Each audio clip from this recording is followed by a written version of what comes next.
Dr. Rice is here with us. Where's Dr. Rice? She is. She's with Rice Psychology Group. And Dr. Rice, with her practice, can give us a clinical perspective and a real-life perspective of what she's seen in her practice and how students are using social media. Quickly, there's a board going around. If you wouldn't mind just signing your name. There's also an opportunity if you'd like to receive Dr. Rice's newsletter, because she does have a great blog. In fact, I get her blog, and that's when I saw a write-up she had done on social media and said, wow, this would be great if she could come and talk to us. So you can get that. If you don't wish to receive that, then just if you put your name, but don't worry about the other information. So I am Dr. Wendy Rice, and I am a psychologist locally. I have an office in North Tampa and in South Tampa, and I have been fortunate. Am I too loud? No. It's okay? I've been fortunate enough to work with lots of Tampa Prep families over the past 14 years since I've been in Tampa, and so I'm very excited to be here tonight, and so I wanted to thank Elizabeth for inviting me. And I am not as much of an expert on all of the different apps, although I am so much smarter than I was a month ago in preparation for this talk, so I thank you for giving me cause to get very educated. So we're going to talk a little bit more about the psychology behind it, why kids are using it, why it is so scary. Social media is so scary for adults, and we're so scared for our children, for the things that can happen to them, and for the things that they can do to mess things up for themselves. So, and I don't have a clicker because I didn't realize that we were so Apple-oriented. Okay, so I'm just going to tell you a little bit about myself so you know who's talking to you. I always think that's a nice thing. I am from New York. I went to college at Skidmore College in Saratoga Springs, and I went to graduate school in the scenic Bronx at the Albert Einstein College of Medicine campus at Furkhoff Graduate School of Psychology. And I worked in every borough except for Staten Island, but after I moved to Florida, I did visit Staten Island, so I can now say that I've been there. I moved to Tampa in November of 2000, so just before 9/11. And since I have been here, I have an office up there with the dogs in Carrollwood, down here in South Tampa with the TD Bank people, and I'm a horseback rider. And I did some postdocs since I've been in Florida, one in psychotherapy and one in clinical neuropsychology, and I'm on the board of Kids and Canines, where we are doing our best to have at-risk youth train dogs to be service dogs. So that's a challenge every day. And I'm going out on a limb here because I watched this movie, having seen the trailer. It's called Men, Women, and Children. Has anybody brave other than Elizabeth and me? Oh, you've seen it. Anybody else seen it? Okay.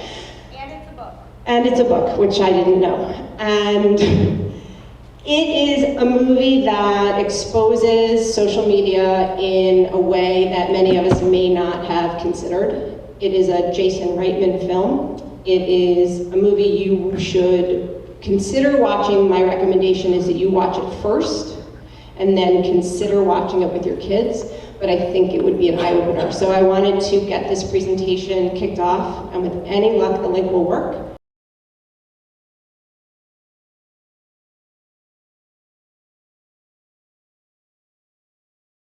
Okay, so if you weren't nervous before, you can now watch the movie and it'll send it home. No, I recommend you watch the movie because I think that the director does a great job of showing the parallel lives that are going on, because the movie is a very high-tech movie. There's a lot of bubbles. So there's a scene of a mom and a daughter walking through the mall together, and they're each on their phones. And the daughter is talking to a boy about sexual stuff, and mom's doing something else on her phone, and they're coexisting with two completely, they're not really together on this. And another mom who created a website for her daughter. You saw she was the one taking pictures, who put the serial number on her daughter's body parts. And then that comes back to bite the daughter later, unfortunately, and it really was the mom's doing. And so, we're all using social media in different ways. I think as adults, we feel kind of left out, and it's hard for us to keep up and know what the kids are using, and that's kind of by design. because they don't really want us to know what they're doing, and they want to keep us out as much as possible. So we're going to think a little bit first about adult fears about social media. So one set of fears is that we're afraid for the kids online, right? What are they going to be exposed to? How might they be harmed? Can you see okay? Sort of? Okay. Are they going to see pornography? Are they going to encounter sexual predators? What about violent images? I have a lot of conversations with kids and parents about violent video games and about M video games and how do we keep the 13-year-olds and the 12-year-olds and the 10-year-olds off of Grand Theft Auto and off of all of the violent video games, and that's a big issue. And video games are now also social media, because if you're playing video games, it's no fun to play by yourself. I can still play solitaire for hours all by myself, and I don't need anybody else there with me. But there's not a kid who belongs to any of you who would be satisfied doing that. It's a social thing. That's the fun of video games at this point. So we're worried about what could happen for our kids, but then there is the age-old fear of teenagers. And people are afraid of teenagers. You're walking down the street and there's a group of teenage boys. A teenage boy just walked into the room, so this doesn't apply to him. You could be a little bit nervous because a group of teenage boys can be a little bit unpredictable. So there's a lot of concerns about if the kids are online, are they going to do terrible things? And what if they get themselves into big trouble? And what if they get themselves into legal trouble? And then what if it comes back to bite us? What if they download things that are pirated, and then Verizon calls us and says, you've been stealing, and can easily lose a job that way. And what if my child becomes the bully or hurts somebody? So that's certainly a concern.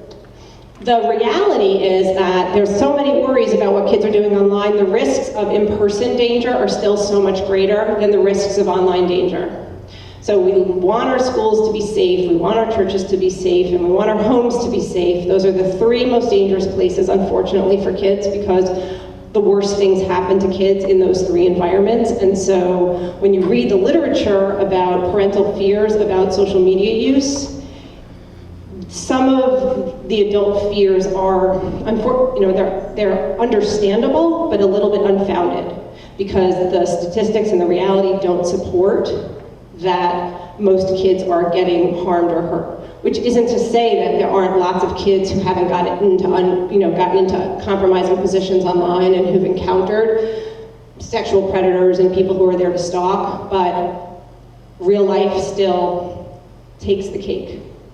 And the other thing is that, when you're sitting in school and somebody shuns you or gives you a dirty look or makes a nasty face, that hurts so badly. What social media has done, and I'm not telling you anything you don't already know, is that it's like another way to rub salt in the wounds, and certainly to make it worse.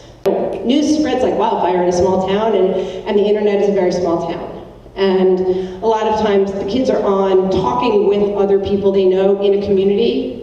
It's a community. They want to have a sense of belonging. And so while we're afraid that they're talking to strangers in Timbuktu, a lot of the people that the kids are talking to are people in their schools, people in Tampa, people that they've met at summer camp, friends of friends, and it's a community and it's a public place for them to be. But getting back, it's good that I have slides because I can start talking. But the issue with the cyberbullying is that it really makes it worse, but it starts at school, and the stuff that happens at school is really devastating. So parents are walking the fine line, and I have struggled with this for a long time because parents have come to me for years saying, I want to put my child in bubble wrap, and I don't want to let them out, and I don't want to let them online.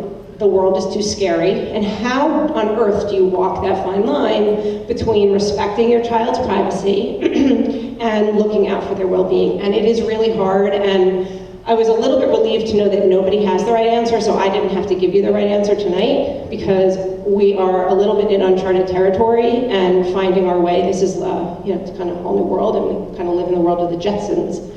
So I hope that what I'm going to give you tonight is a little bit more of an understanding about why kids are online and what they're looking for, and how we can help them to self-police a little bit and to have some judgment, and how you can have some involvement without being Jennifer Garner, because Jennifer Garner is a very scary actress in this movie, and she, give me your phone, and she goes through everything. She scours this child's computer every day. Give me your phone, give me your stuff.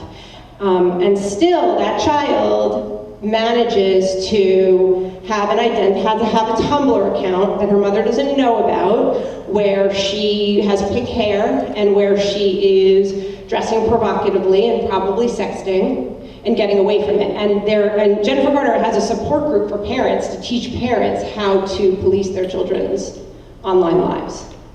So the technology is there to help you on some level to police your kids' activities, but really it comes down to the relationship you have with your kids and holding them accountable to some degree, because they are going to find a way, and the more we restrict, the more we kill the relationship, and the more creative they become. So happily, I do not have to tell you about any of these because that's been taken care of. So I am a faithful Facebook user, and I don't see a lot of kids on Facebook, because basically what I'm told is that they will use it to keep family updated, and they don't mind sharing some of what goes on Instagram, on Facebook, to make the people who are the losers, who are still on Facebook, happy, so we know a little bit about what's going on, and it's just for family at this point.